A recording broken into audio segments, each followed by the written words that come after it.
Hey everyone, welcome back to another episode of Fringe Coverage. This podcast profiles the stories, swings, and stars of the LPGA Tour. And whether you're new to women's golf or a longtime fan, hopefully this podcast helps you develop your own rooting interest in women's professional golf.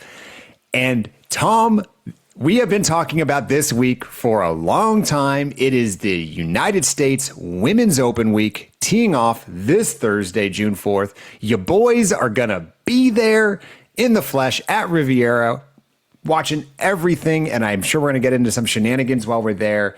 How fired up are you, man?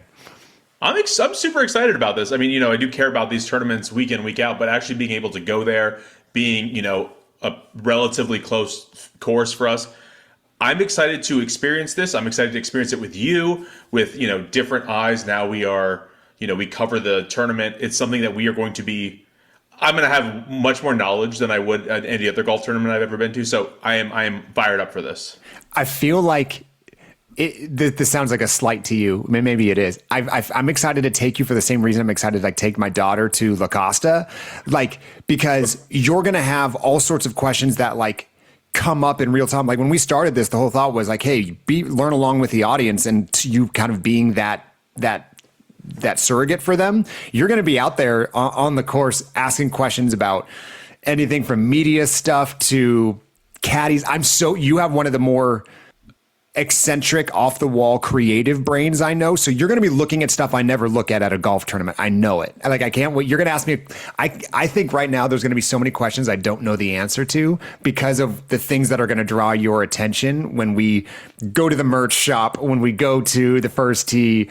I can't wait to see you at your first women's major. That sounded like there was a compliment in there somewhere, so I will take it as such. Thank you very much. You're super creative. Okay, so, man, it's been a minute. What's been going on in your world? Nothing, man. Just, kids out of school, back with, youth sports up to here. So nonstop sports. How about you? You took your daughter over to the NCAA tournament. I did. Yeah. For those that don't know, the NCAA National Championships for golf for men and women are hosted in San Diego. And the last 3 years I've taken my two daughters to that event. So we went back out for, I believe it was the second or third round out at Omni La Costa. First, that course is awesome, man. It looks, I don't want to play it anytime soon. I think it would, it's been a while since I've seen 3 digits in my score, but I'm pretty sure there'd be 3 digits on that course. We were there on a pretty benign day, obviously, for San Diego. We don't have crazy weather conditions. But if their wind was up on that course, forget it, man. I don't think I'd be able to land a single green. But my daughter had an awesome time. She's 3 years old. Each year, she's kind of just figured it out a little bit more, and now is watching the players, commenting on what they're wearing, say, wow, they hit it far, even though she can't track the ball yet. And so just like me. Yeah, just like you. She Care said, about what they're wearing. Wow, we got there and she says, Dad, I want to walk all 18 holes. I was like, awesome. 3 holes in. She's like, okay, Dad, I'm good. So we kind of had to adjust course. She had some broad goals that we had to narrow down, but we ended up getting there right as Stanford was teeing off on the back 9. And for those of you that don't know, Stanford ended up winning the NCAA team championship. And so we followed Mega Gane for the majority of it, which was great. For those that don't know, Mega's top 5 in the world amateur, going to be teeing it up this week at the U.S. Women's Open. Just very, very, very accomplished amateur player. And then they were playing with USC. So the top 2 teams, we got to watch them in the team pairing. So it was really, really fun to watch. Walked the course with the Stanford coach for a couple holes and Walker. So just, again, it's San Diego, it's golf. It's hard to go wrong there. But my little one seems to be getting more and more excited about it. And again, there's not a lot of people that go to this, so you get front rope access at everything. And I cannot be more complimentary of those collegiate players, of them paying attention to my daughter. It was just, I think they're not used to having a ton of fans, and certainly not people that aren't their own, coaches and parents for that matter. And Charlie got a bunch of high fives and a bunch of smiles and waves along the way. And she was a little shy in the beginning, but at the end she started kind of initiating all of that. So to all you collegiate players that are listening that were playing and waving at the cute blonde little girl on the third tee, appreciate you. So it was great, man. We had a blast. It does help that she's cute and bubbly and outgoing. Thank God she doesn't look like me. So the weekend after, which was this past weekend, was the men's tournament at the same course. I was one block north of that at a softball tournament. So I could, and the tournament fields are elevated. So I could literally see the golfers playing from where I was. And I just, I turned So you were around and there. You can tell people you were there. Yeah, I was there for free. I didn't pay for it or anything, but it was good. Yeah. But Man, that course, it looks like a super tough course. So I've never played it, but on the list. When Omni came in and they did their renovation quite a few years ago now, maybe five years ago, there was talks that it was going to be hard because that course hosted PGA Tour for a while. There used to be a match play tournament there that I grew up going to. It is not the same golf course, man. Whew, those bunkers are no joke. Yeah. No. So it's been a minute since we've done this. The last few weeks, we've had some interviews come out. Hopefully you all enjoyed the interviews with Angela Stanford, the U.S. Solheim Cup captain, and Mike Wan, the CEO of the USGA. We had a blast doing those interviews. Two of my favorite ones we've done to date. Spoiler alert, we just did another one that is now my new favorite that we've not released yet that you're going to have to stay tuned for middle of this month. We're going to have a very special interview with a very special person. But Tom, we mentioned some of the takeaways we had in a couple episodes ago with Mike Wan of his practices of having players send thank you notes, and anything else from Angela's interview that stood out to you? I love how closely Angela keeps tabs on the players that she's, keeping an eye on for her team. She mentioned it on the pod where she is, she's watching them, she's texting with them, she's calling them and just kind of seeing where their headspace is at and kind of monitoring. There are some players who are automatics, we know that, but then there are some where she's going to have to make a pick. And I mean, it's good for these players to know that there is a captain who is so willing to speak with them and so giving of their time to actually kind of see where they're at in their game and what they could do, what they can get from her. It's a really cool process, and I'm sure it's very tough on her, but that's it. Hopefully it will yield some good results. Well, and she even said she was telling Austin Kim, she was reading her transcripts even when she wasn't looking, like, hey, when you're halfway across the world giving interviews, like, don't think I'm not listening. Like, that's it's an interesting veiled threat of what that means. And she had referenced that Austin was saying she's going to hit driver regardless of the situation. And I think Angela might have been saying, hey, think through what that means for the Solheim Cup as well. She's Team America's Santa Claus. She's always watching. Okay. So thanks to you guys for listening to those interviews. We're going to do a couple quick recaps here and get into the U.S. Women's Open preview. We're going to recap next week, and then we got some more interviews later this month. So while we were away, a couple weeks back at the Kroger Queen City Championship, Lottie Woad won by 2 over Hate on You. It was because we had those scheduled interviews, we didn't really get to give this the oxygen it deserved. This was a really good tournament with a really good, what ended up being top 10. Miyu Yamashita running in, Jeeno, Nelly, Lydia, they were all in that top 10. That's a murderer's row of current day players, and Lottie came out on top. We keep saying it, man. She's already won 3 times as a professional. She hasn't been on tour for a year yet. We're coming July 10th, I believe she made her debut as a professional. Remember, she won the Scottish last year. She won as an amateur. Like, she's racking up some totals that some people don't even have in their career. And spoiler alert, she was on my short list of people that I am considering. And spoiler alert, I have not made my pick yet this week, Tom. I'm going to make it live on air this week. And Lottie's on that list, depending on who you pick and take off the board. That's a really good win for her going into major season, following up on the Chevron. So congrats to Lottie there. And then we're coming off of a week at the ShopRite in New Jersey. Man, it was windy. I haven't seen these conditions. This is probably one of the top 3 conditions we'll see all year on Saturday. Remember, this was only a 54-hole tournament. So it started on Friday. After Saturday, there was a cut. Saturday, the average score was almost 75 on the course that day. The flag sticks were literally bending 45 degrees. It was whipping. And they have all these, like, it's on the water, and there's all these tall reeds so like the visuals, you could just see the wind just hitting hard. Players were having trouble holding the green with their chip shots because they were putting them in the air and the wind was gusting it. Putts were getting blown off. It was a real test. Let's put it that way. But kind of Bearing the lead here, Celine Boutier rallies from 4 down to win. Celine is a major winner. She is, I believe, the most accomplished golfer ever to come out of France, men or women. If you look at the win total, this is her 7th LPGA win. Celine has had a rough couple years, and rough by her standards. She's been playing decent golf, but no wins. She hasn't won since 2023, I believe. She's the second time she's won this tournament. She won the ShopRite back in 2021, so certainly likes the setup here. But she won 4 times in 2023. Again, this kind of predates this podcast, but we're talking about Nelly and Hyoju and all these people, these multiple winners. Celine was that story back in 2023. So she won 4 times that year and had not won since. So it's good to see her back in the winner's circle. It's her 10th season on tour. She's 32 years old.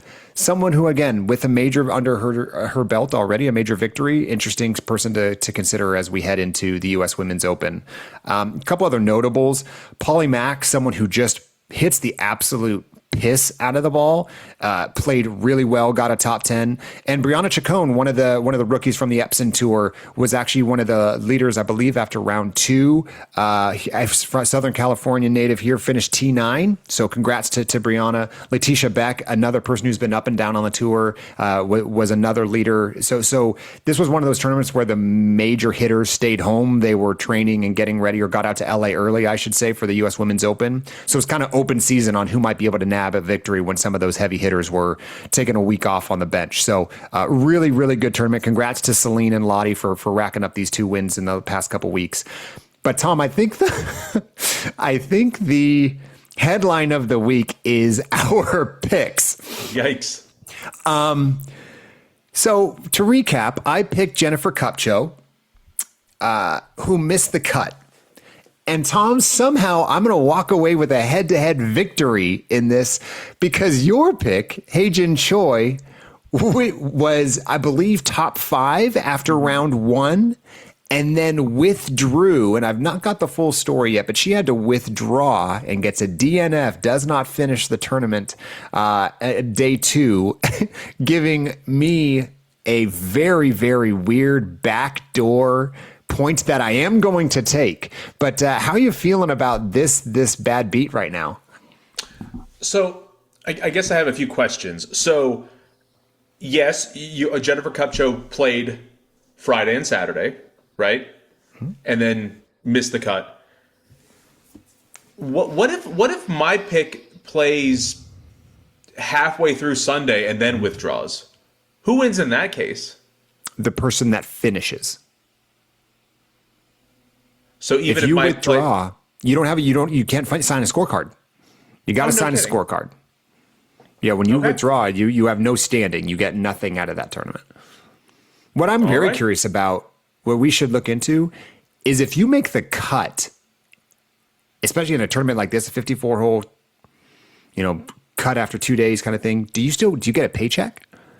Because you made the cut. So I wonder if you get like last place money of those that made the cut. I don't know that. I'm actually, but that is interesting. But if we had both just had missed cuts, we would have gauged it off of who had the better score of the missed cuts. Look, I don't feel proud about this point, but I am happy I have it.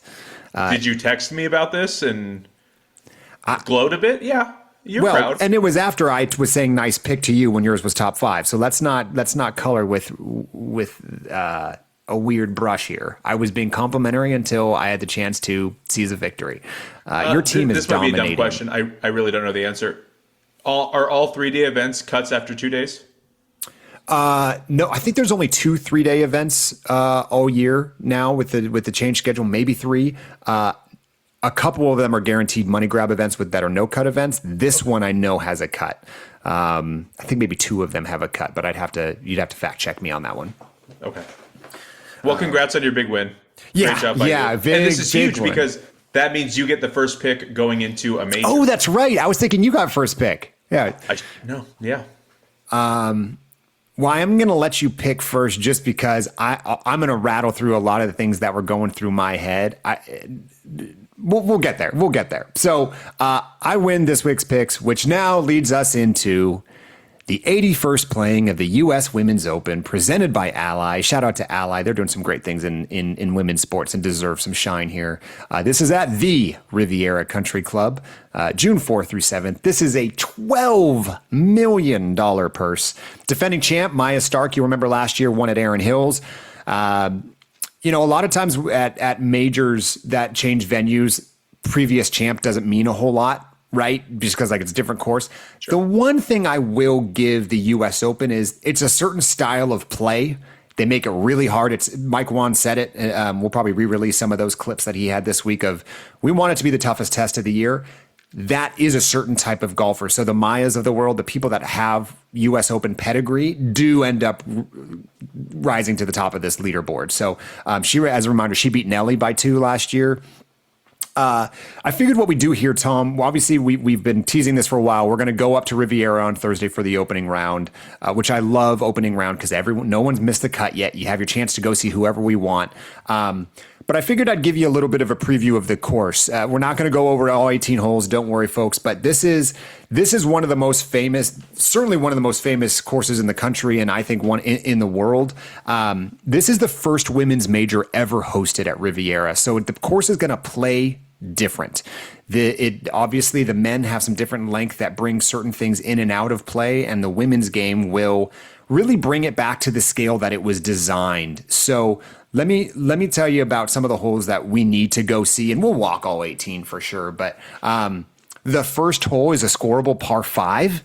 A little uncommon, right? Like just think about what you're used to, kind of that the general opener. I feel like you and I are used to playing a golf course that if you're playing a par 72, it's probably going to be some like 460 yard par 4 that's kind of right in front of you. Scoreable par 5 is an interesting way to start. Fast forward to the fourth hole, 187 yard par 3. I like this distance for the women, and depending on the way it's playing that day, they do have the ability to adjust the tees a little bit. But a couple iconic holes for you. The sixth hole, Tom. Bunker in the middle of the green. And I don't mean like bisecting. I mean like within the cut lines of the green, there is just a center bunker. Like a donut? Are we talking like... Correct, like a donut. So if the pin is on the right and you miss left, you have to either putt around and play slopes, or if you are comfortable with it, they will be chipping from the green and clearing that bunker and trying to check it on the other side. So that's where your misses are really going to be penalized if you miss right or left. It's not crazy long. So those approach shots, they will be able to control with some wedges, but you're going to love, we need to go see that in person, and we'll probably just talk about how much we'd get murdered by that hole. Eighth hole, we talked about this briefly with Mike Wan. This has the double fairway. It's bisected by a barranca right in the middle. You will have options off the tee. The left side is a more aggressive tee shot, but you're rewarded with what the approach shot you have left into the green. The scale of the women's game will bring in the right side into play. It'll be a much more comfortable, conservative shot. So again, a safer drive, but you have a tougher approach shot into that green. But there are crazy runoffs. Kind of think Augusta of like those thinly mowed runoffs of the green. Mm-hmm. This eighth hole has that. So the drive will be interesting. You're going to see the longer drivers, I think, go left, and some of the shorter drivers go right. And then watch the decision making from there. And I think that'll be a fun green for us to watch to see how they putt that. What is a barranca? I think like a ravine of sorts that has a bunch of growth and foliage within it. So it's not just like a ditch. It's like got some growth within it. It's OB, I assume. No. I mean, you're just good luck. Oh, really? Okay, cool. Yeah. Not super, not like a cliff. Is this like a gimmicky thing? I mean, no, very common design thing. You'll see it. I mean, it's gimmicky in the sense of you're not used to seeing center line ones in the middle of a fairway and have a dual fairways. There are courses around the world that have that, certainly in like, especially in Scotland. So it's more linksy style in that sense. There's nothing link style about Riviera, but that barranca hole is a template hole that a lot of times barrancas protect front sides of greens is probably the more traditional way you'd see it. Okay. 10th hole. I think it's one of the most famous holes in golf. It's my favorite hole on this course. It's a drivable par 4. I'm going to be really curious to see how the USGA decides to set this up, because they could set it long enough that they can't drive it. It's going to play like 270 for the women ish. Again, they could move those tees front and back. another tightly mowed green, super penal if you miss, but risk reward, right? If you try to you can't just like, a lot of these drivable par fours are not well designed. If you try to we just knock it up there close and I hit it in a trap and then I can just get up and down, depending on where they put these pins and where they put these tees. This is a spicy shot that I think, if you and I had the chance to play one hole, I would lobby for us to go play that hole because, and on repeat, because I think it would take us forever to hit that green. I can't recall too many times where I've had the chance to drive a par four. I mean, obviously I would always try it if that's an option. I can't imagine like, oh, I'm trying to hit this 260, but I usually hit a 270. I have to lay up on my driver. That is a completely foreign idea to me. I mean, I will occasionally try to pump a 7-iron when I could probably use a 6 or something like that. Taking something off my driver, that is just never crossed my mind as an option. Yeah. The little 3/4 swing punchy, just the way they talk about it. And they've got, the men they've been drivers and mini drivers. Like, this is just a world I don't know. But one of the things that's interesting about 10 is there is a front apron that you can run it up on. Obviously, if you're to drivable par 4, you can't expect someone to land driver on the green and hold it, right? Mm-hmm. But it's a narrow strip, and that grass, I can't remember what they ended up doing, but it can be pretty sticky. So depending on where you land on it, it might just kill it and have it stay on the hill. Or if you land kind of more on the flatter portion of it, it will propel forward and go on the green. That's where we're going to sit there for like 3 groups, and we're going to know immediately where you can and cannot hit it. Not only for where it rolls out, but then like how horrible their next shot is based on where they ended up. So can't wait to watch that with you. 11, I'm really curious how they're going to set up. It's another par 5. On the card, it's 580. That sounds outrageously long. I don't know what they're going to do with that, but that should be fun. The 12th, I think, is one of the most striking holes on the golf course, just visually speaking. If you're going to see a drone shot, you're probably going to see a lot of 12. They kind of got those old gnarled trees, no leaves. There's probably some of the more picturesque, like postcard things you would see of Riviera. And there's a tree on the green, Tom. Now, let me be clear. I'm not talking about like overhanging the green. I'm talking about in the green, there is a tree. It's on the right. It's called Bogart's tree. Legend has it that Humphrey Bogart would sit under that tree with a beverage and just chill. It's an incredibly during rounds of golf. Humphrey Bogart was, but Humphrey Bogart, again, LA, lived here, was a member, would be there all the time. Huh. And then 18 is probably what most people will be used to seeing because it's obviously the finisher. It's kind of an amphitheater style. So there's a huge hill backstopping that where the crowd will just sit and it just makes a natural arena for these finishing shots. It is a hard, this hole, I think it would take you and I at least 5 or 6 tries to par this hole. This hole's no joke. It's long and it's tough. And I think it's going to matter. Spoiler alert, U.S. Women's Opens are not traditionally blowouts. And I think this 18th hole is going to prove to be very, very, very important to the finish of this event. So that's the course. Obviously, every hole is amazing there, but those are some of the ones that we're going to effort to see while we're there. I've admitted this on air. I kind of have like course blindness, and I'm not great at remembering what each hole looks like. Yeah. So while I've watched the PGA Tour play this course, I don't really recall any of these. And, your descriptions make it sound pretty awesome, and I'm looking forward to seeing it. I've purposely not looked these up because I want to be surprised when I get there to see what a bunker in the middle of a green looks like or what a tree sprouting out of the center looks like. I'm excited for that as much as I am for the actual tournament. I just want to see what this course looks like. Yeah, I think I'm more excited for the course than I am the tournament just because I think the course dictates the rest. I will caution you against not looking at anything because remember, if one thing that broadcast does well, which by the way, broadcast, you better bring it on U.S. Women's Open Week. Remember, it can be a little flat when you're walking it, right? And you may not have that vantage because those drone shots that are going to show you what that donut looks like that you referenced on the 6th screen, those types of things, you may want to just get some vantage points on it because I might give you a little bit of scouting report homework of, hey, where do we want to post up on some of these holes? Because I think fan access is going to be reasonable. You know what? Let's go right there. Actually, we're going to talk a lot of storylines here, and we can go, you take this whichever direction you want to go, Tom. Whether it's players, whether it's the course. I'll lead off with one that I don't even have on our agenda that we just thought of. I'm really curious about the crowd. Obviously, LPGA does not have the best crowds. It's not a secret. Riviera is an incredibly popular course in LA. I'm really curious what the general LA population knows about this event, if they know it's coming, if their membership's going to be there. Is this going to be a very corporate affair where there's a bunch of people in kind of the hospitality tents, or they're going to be the schmoes like you and me walking around seeing the course for the first time? But man, I hope they show out, because certainly the women deserve it. But I think we've been hearing a lot in interviews, and I said this months ago, the crowd matters to the broadcast too. Like when someone hits a good shot and you hear that energy from the course piping through the broadcast, it builds that drama. And if there's not a bunch of people on the 18th green oohing and on as the ball's getting close or running off, like that's going to be a miss. So I really hope ticket sales are great. I do know they're doing that traditional thing that you called out a few months back, that kids are free with the purchase of an adult ticket. That's a big deal. Hopefully we see a lot of little ones out there enjoying it, but that's probably my first kind of side storyline, not about the impacting the finish of the event, but man, I do hope that we are shoulder to shoulder with a bunch of people there on Thursday.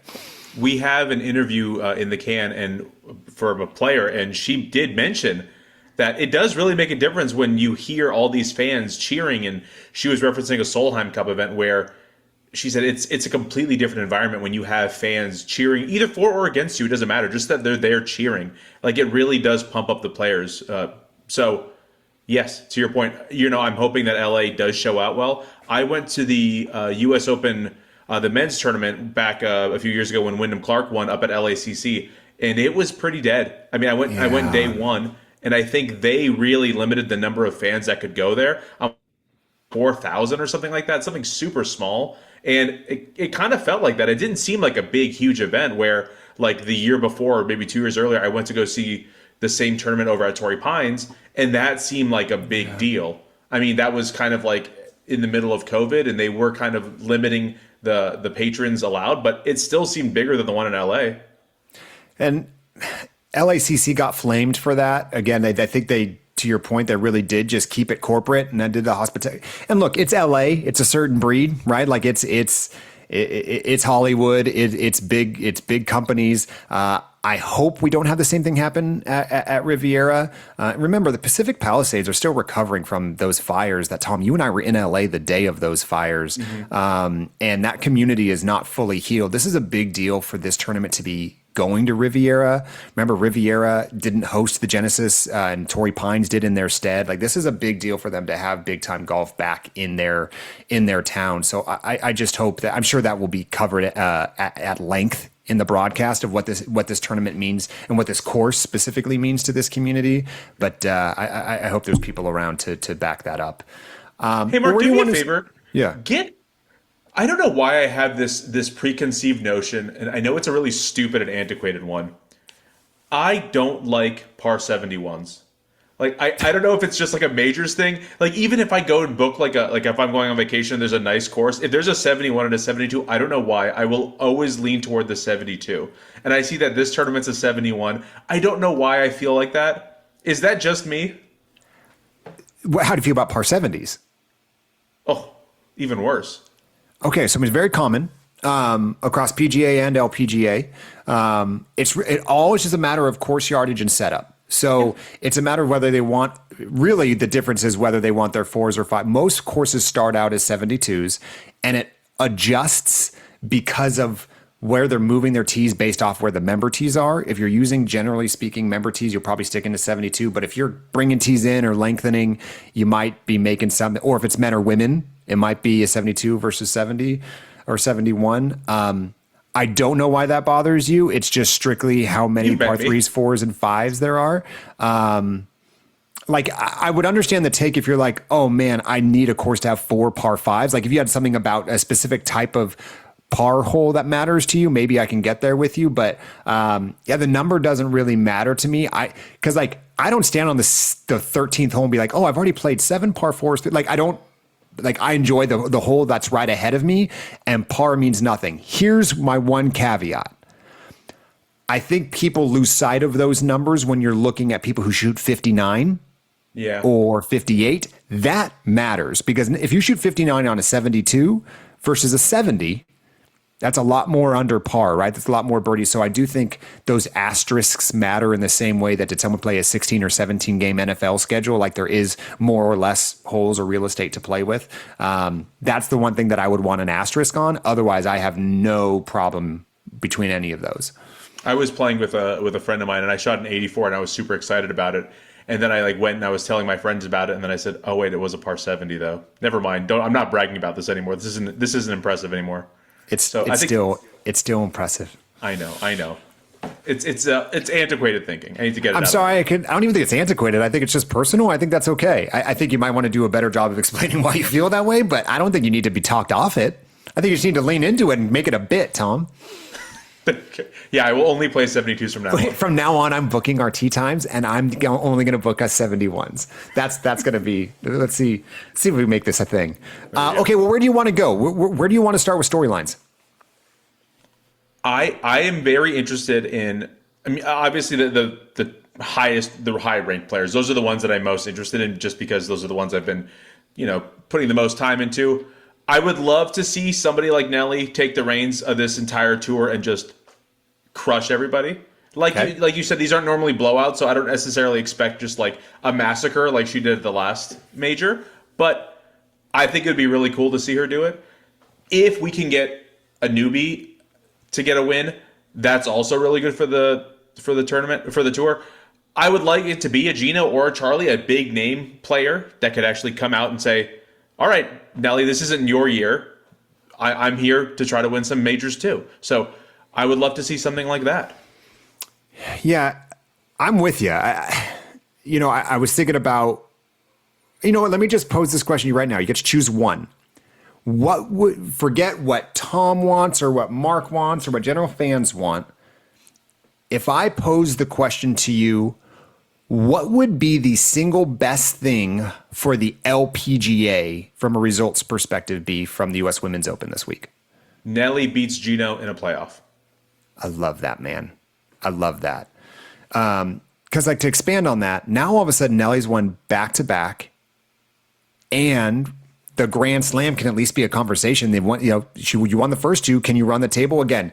The thought that anybody could ever win 5 majors in a year, much less 4 on the men's side, is obviously an incredibly tall task. As Rory just completed the career Grand Slam after 15 years or whatever. But that type of momentum will matter.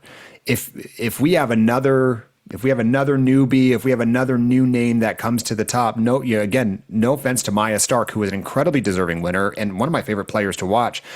Maya wasn't a needle mover for the LPGA when she won last year at Erin Hills.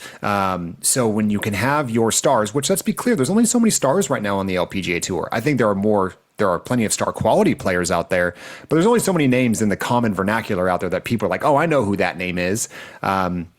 I love that you said in a playoff, I think, because that's as dramatic as it gets. I might just, on a greedy note, add Charlie to the playoff, just so you could really just add some personality too. Because now you're bringing in, you've got Europe. Yeah, I mean, think about it. You've got Thailand, you've got England, and you've got the U.S. with 3 of the top, I don't know where Charlie's fallen in the rankings, 3 of the top 10, top 8 players in the world. I think she's number 6 or 7 right now. So yeah, and Tom, remind me, where would that put Nelly on the Hall of Fame? Oh, yeah, that wouldn't put her over yet, I don't think, right? But she'd be like a point shy, maybe, because she gets 2 for majors. Right. I feel like you told me she has 24 of 27. Does that sound right? Yeah. So, I mean, ostensibly that would get her to the Hall of Fame, because if you win 2 majors, she'll win the VAR trophy she'll win Player of the Year, and you get a point for that at the end of the year. So it's almost more like a foregone conclusion that she did the work early to get that final point. Man, it's crazy that I think you and I both think there's that it's realistic that she's going to be in the Hall of Fame before the end of the year. She could be in the Hall of Fame before the end of the summer. Right. That's wild. Okay, I agree with that. So you mentioned Jeeno. She could be in the Hall of Fame by the end of the month. Yeah, seriously. Okay. Seriously. Sorry, You mentioned Nelly and you mentioned Jeeno in a playoff. This is how many times in this podcast do we have to remind ourselves how young Jeeno is? I mean, she gets so much flack for having not won a major, which, look, at this point, I don't think there's a debate about whether she's the best player to never have won a major. Active. I think she is, which is both. You have to be playing really good golf to win that, to have that moniker. So I think sometimes people throw that around like an insult. It's not like she's been toiling around for 20 years and never done it. She's 23 years old, turned 23 this year. This is only her 5th U.S. Women's Open. She's missed 2 of those 4 cuts, and then she has a tied for 6th and then tied for 24th. So she's kind of boom or bust on this. But she also was not the number 1 player in the world going into some of these. And she's not now either, because Nelly just took that back. But I think there's a lot of pressure on Jeeno this week. God, it must be hard to play with that type of pressure, especially in LA where like the lights are the brightest. Yeah. I would love to see Jeeno come out of I would love for you and I to walk away on Thursday being like, Jeeno's top 5 after day 1. Like, let's not have this be something where she backdoors her way into a top 10. Like, I want her to be competitive from the jump. Who else is on your short list of people you want to see what they do? I want to see Lottie after her win a couple tournaments ago. I think that would be kind of a cool story. I do think having Charlie out there, because she's been taking a lot of rest, right? She hasn't been playing a lot of tournaments. She's kind of been ramping up toward this. So it would be nice to see all that hard work being put into action, and hopefully she's ready to play in this tournament. I'd like to see the EY twins go out and have some fun, just because they're fun to watch. You love you some EYs, don't you? Yeah. They had a good pass this weekend. They were I think they were both T2 after day 2. Is that right? But you know what? Side note. Can we side note on the EYs real fast? Go. So Chizzy was one of the featured groups, so they had her playing a ton. Obviously, we documented at the beginning of the season that she kind of changed her name officially, at least in terms of the LPGA books, from Chisato to just be Chizzy, which is what everyone was calling her on tour anyways. Aki dropped the E in her name. She is now going by AKI.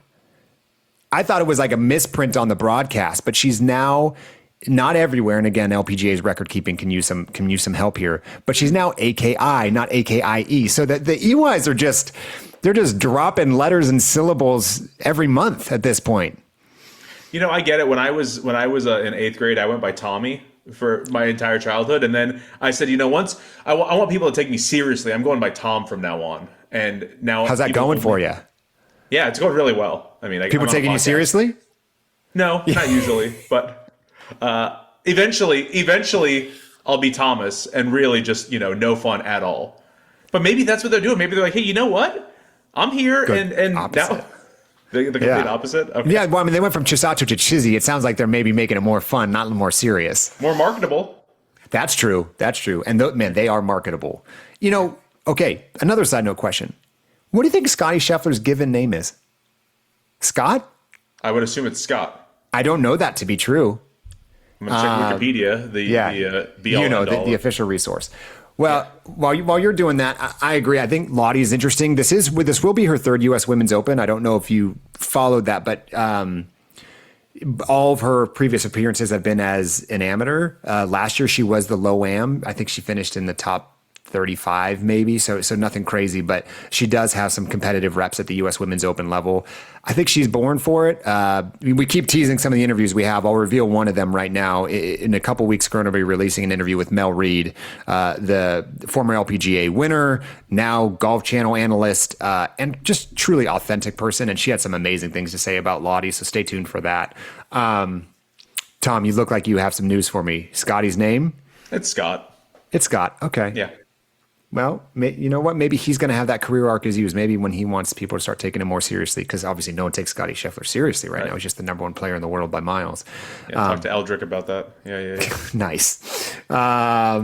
So you mentioned Lottie and Charlie, country women there. It's been a minute since we've had a winner from there in the major capacity. I want to zoom in on Charlie. She has not played well her last 3 tournaments. You mentioned that she's been resting. If you look at her last 3 LPGA starts, she just missed the cut at the ShopRite, the 54-hole event. She shot 7 over. And again, it was gusting, but she played bad on day 1 when it wasn't gusting. She finished T40 at Kroger when Lottie won, and then missed the cut at Mizuho, which again is a decent test of golf. She's been really boom or bust. Her last let's see, 3, 4, 5, 6, 7 LPGA tournaments. She's only played in 8 tournaments this year.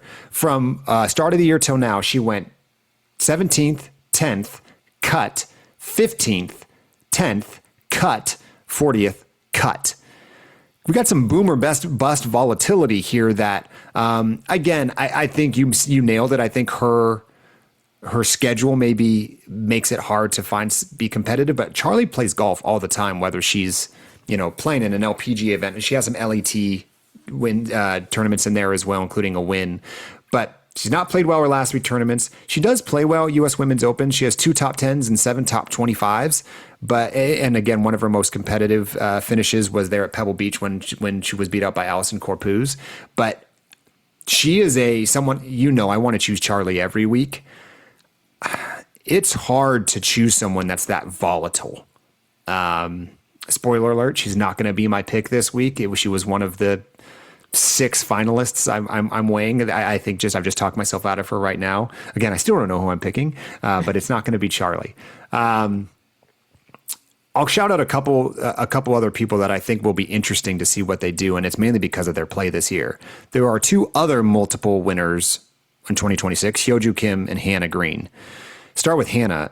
Hannah hasn't played since May 7th on the LPGA. Again, she may have snuck in a start on the LET, I'm not sure. But interesting stats in her. She's played 7 U.S. Women's Opens. She's made all 7 cuts. That is saying something because there are just years where you don't have it. If you don't have it, you're going to get ejected real fast at a U.S. Women's Open. 7 of 7, 3 top 25s, no top 10s. So again, consistently making it, but not consistently competing at the top of the leaderboard. She's in really good form right now. I'm really curious what she does this year. She's striking the heck out of the ball, and she's putting lights out. Putting travels. So I'll be curious what she does. And then I think Hyoju's my mystery. Her last LPGA start was the Chevron. She's played in 10 U.S. Women's Opens. She's missed the cut in half of them. But the other 5, she has 2 top 10s. So Charlie-esque, boom or bust, but if she's playing well, she's playing really well. Kind of the opposite of Hannah. Hannah's making all of them, but not competing. Hyoju's missing half of them, but those ones she makes, she's playing well. So just really interesting grouping as you compare them to the Jeenos and Nellys and people that we hope to just kind of naturally rise to the top. Those are some of the names that I'm really curious. I'm really curious how the women are going to play Riviera. We talked about that already. And then obviously, is there going to be a wild card? And I don't think there will be a wild card, but hopefully we all get to sit down and watch really, really competitive golf. And to do that, we do have the broadcast schedule. I think tee times are coming out tomorrow. We're recording this on Monday of the week. Or pairings are coming out tomorrow. Thursday and Friday, early action on USA Network from 11 to 4 p.m. Pacific time. And then it switches over to Peacock from 4 to 7. Saturday, so that's Thursday and Friday. Saturday, moving day, 2 to 4 p.m. on USA Network, and then 4 to 7 on NBC. And then Sunday, noon to 2 on Peacock, and then 2 to 5 on NBC. That's a nice prime time. That is some nice viewing. Again, that's 5 to 8 on the East Coast. East Coasters are going to love watching Riviera, beautiful, beautiful LA weather. Coming down the stretch. And then just a plug for the USGA app. For those of you that don't have it, you should absolutely download it if for no other reason than for what the additional access you get this week. They will have featured groups coverage on the app. And the USGA, again, this is the same group that runs the US Men's Open, the US Senior Am, Mid-Am, all of those things, and they take this very seriously. So there's going to be high quality broadcast and feature groups early on. So in addition to those broadcast windows, you can catch a featured group earlier on in the day or later in the day if you so choose. So probably one of your best viewing windows of the year, I would think, and certainly amount of hours that are committed to this event. Yep. All right, man. It is that time. I'm curious, before we review it, do you know who you're picking? I do. Do you want to go first or second? I appreciate you giving me the option. You earned the option to go first. You earned the right. Are you deferring? Is that a thing that we can do? Let's start here. If you are picking Nelly, you might as well pick her because I can't. Because remember, I chose her already for the Chevron. So let's do this. If you are picking Nelly, go first. Otherwise, I will go first. So there are a few players that I'm kind of going in between. Now, there is only one player that I would be kicking myself for not picking if she wins. Like, you know, if Mao Saigo happens to pull out a win, like, good for her. I'm never going to say, oh my God, I can't believe I didn't pick Mao Saigo to win this. I'm going to kick myself if I don't pick Nelly and she ends up winning this. Like you said, you cannot pick her. She is currently the best player in the world. She's been very good in her last few appearances. So, yeah, I know you said, oh, maybe this course might not be the best fit for her, but she's Nelly freaking Corda. I'm sorry. Yeah. This is we're going Chick-fil-A special here. There we go. If you don't catch the Chick-fil-A reference, you got to go back and listen to a couple episodes ago where we started talking about nicknames for her. Again, I'm calling her the preacher. Tom's calling her Chick-fil-A. Yeah, man. I mean, look, the reason Tom and I are going back and forth on this is we said you can only pick one player for one of the 5 majors. So then I fired Nelly Bullet to win the Chevron and I cashed it, but Nelly's off the table for me, the KPMG Women's PGA, the AIG, Evian, etc. I just knew that I liked that course fit the best. So what this does is you can't pick her the rest of the way, but you're catching her at her hottest. Like you said, I think if she was coming off of a couple down weeks, maybe you keep that bullet for a future one, but this seems like the right time. If I had Nelly on the board, I would be picking her. Mm-hmm. So, you know, I was debating between 6 people, and I'm not proud to say all 6 of them are in the top 7 in the world. So, I talked about all 6 of them. The one I didn't talk about is the 7th of those 7 is the one I'm going to pick today. I thought, obviously I can't pick Nelly. I just don't trust Jeeno to win her first major at the U.S. Women's Open. I'm going to keep that bullet, and I think we might be fighting over some picks later in the year, whereas this one you kind of had Nelly on a platter because I couldn't take her. Jeeno's going to be a fight somewhere down the road. Charlie is just too volatile. I'm not choosing Charlie. Hyoju, similar to Charlie, Little Feast or Famine, and I don't love that her last start was at the Chevron. I just don't have much to go off of there. Hannah, no top 10s in the U.S. Women's Open. Don't love that. Lottie, I really thought about Lottie. I think Lottie was the second pick for me behind the person I'm going to choose. And this is to say nothing of Minjee Lee and Lydia Ko. Like, we didn't even mention 2 like multiple major winners. I'm going with someone I've been talking about the last few weeks. She's top 20 in all 3 of her last 3 U.S. Women's Opens. She's played in 17 majors, and of those 17 majors, she has 10 top 25s and 5 top 5s. Tommy boy, I'm talking about Running Yin. She is playing really good golf. We talked about it a few weeks back when we were talking. I think recapping Mizuho at the time. She's trending the right direction. She is a major winner, and she has proven herself in tough tests. I think when she gets her style of play gets rewarded is when it is style at its hardest, and that is this week. So I did not start the week thinking I was going with Running Yin. Again, she's the number 4 player in the world. Like, it's not like I'm really reaching here, but it wasn't that long ago that she was outside the top 10. But I think Running Yin is about to remind everybody how good she is. So give me that. And you know what? If I really want to make it, I would love to see her and Jeeno in the final group because they're really close friends. That would be a very fun thing if we can't get Nelly and Jeeno. Yeah, fingers crossed. We'll have once the pairings come out, we'll have to go make sure that we follow our picks a little bit closer so we can see them up close. Totally. So that's our picks. What else you got on this week? First off, Thursday's immaculate weather, 76 degrees. I mean, that's perfect for us, right? Yeah, no, that's exactly what we're looking for, especially for the players, but also selfishly for us too.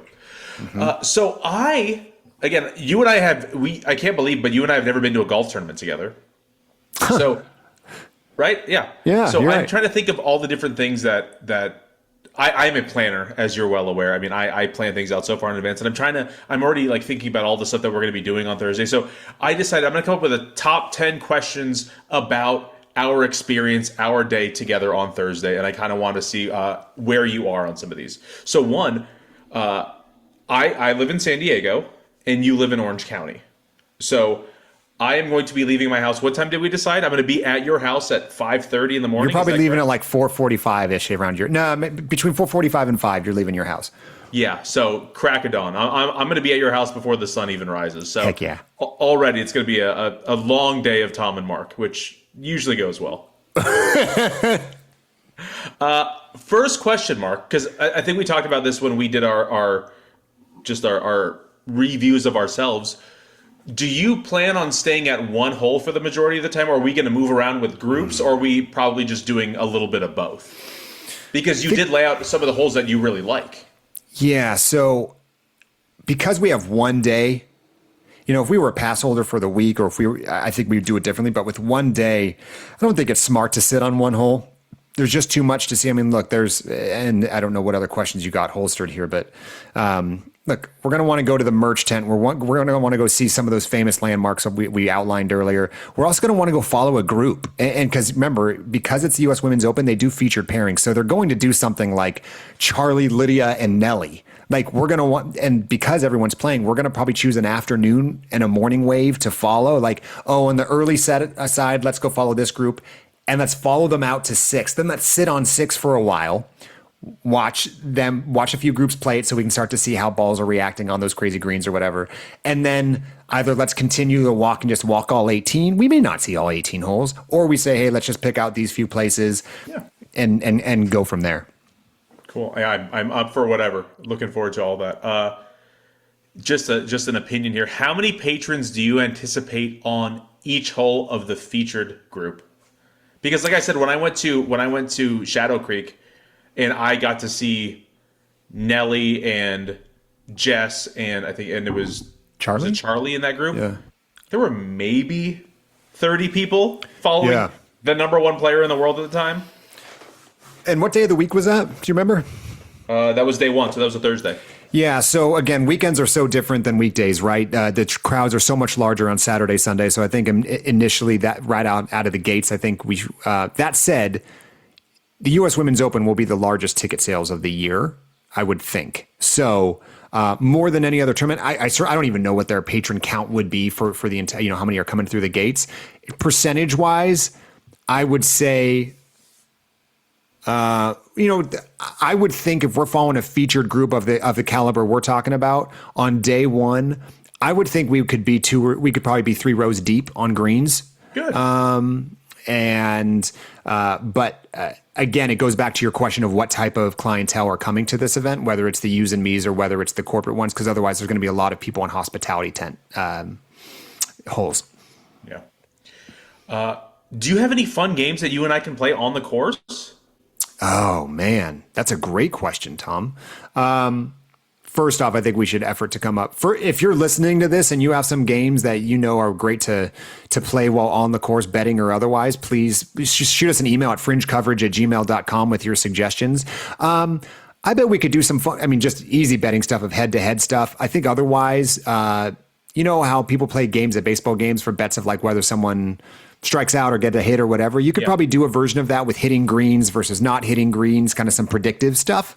Other than that, no, I don't have any structured games, but we have a decent car ride ahead of us that I think we can probably come up with a few things. We have to come up with like a U.S. Women's Open bingo card, and you Love have it. to like mark off on everything. Yes, I'm in. Maybe that's where I'm going to go with this next. A while ago, I gave you a sleeve of Fringe Coverage golf balls. Do you think we should drop them around the course as like a guerrilla marketing thing? Yes, and I think we should do like social media drops like, hey, we hid this somewhere, and for who the first one to find it gets a Fringe Coverage hat. There's some guy in San Diego that leaves like thousands and thousands of dollars in a wad of cash, and we'll just like he'll put it in like a storm drain pipe and then like zoom out and show you where he is, and you go, oh, I know where that is. You're at the Nordstrom shopping center. We could do something like that. As a relatively young podcast, I probably don't want to start guerrilla marketing the USGA, especially right after we had Mike on the podcast.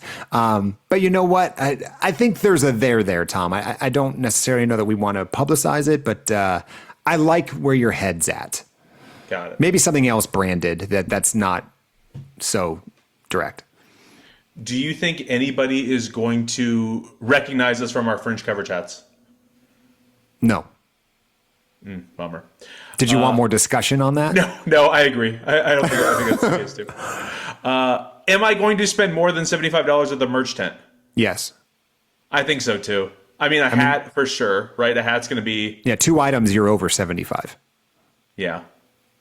Yikes. Yes. Okay. What is your ideal meal at a golf tournament?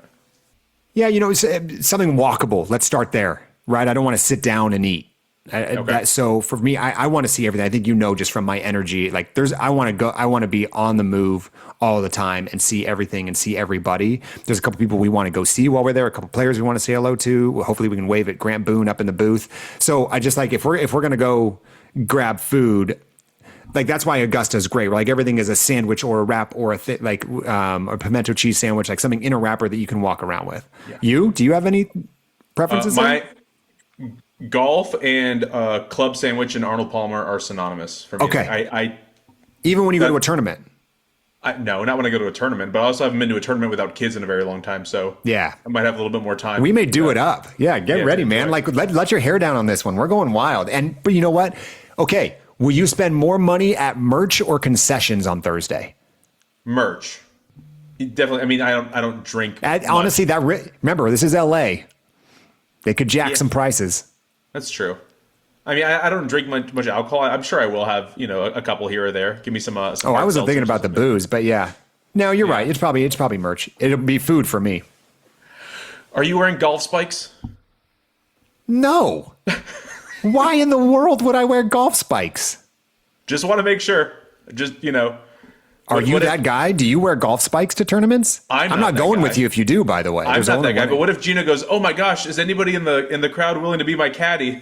And you'd be like, "I'm here for you, Jeeno." The caddies don't have to wear golf spikes? But I assume they do, no? Lord. No, they can wear shoes. Okay.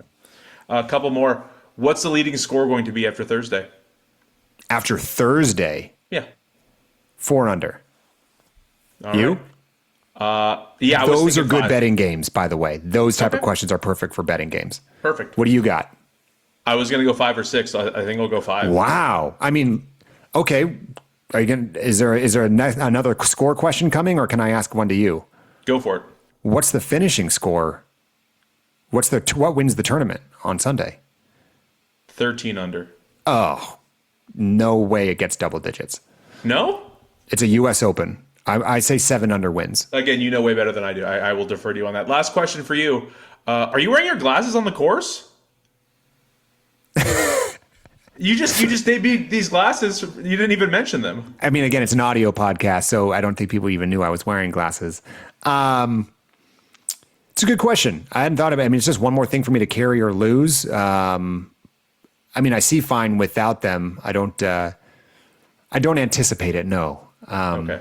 Do you want me to ask questions about your wardrobe? Like, this is a very interesting line of questioning right now. Are we wearing pants? Light jacket? I'm not coordinating with you to start. Well, it's weird because it's going to be cold when we get there.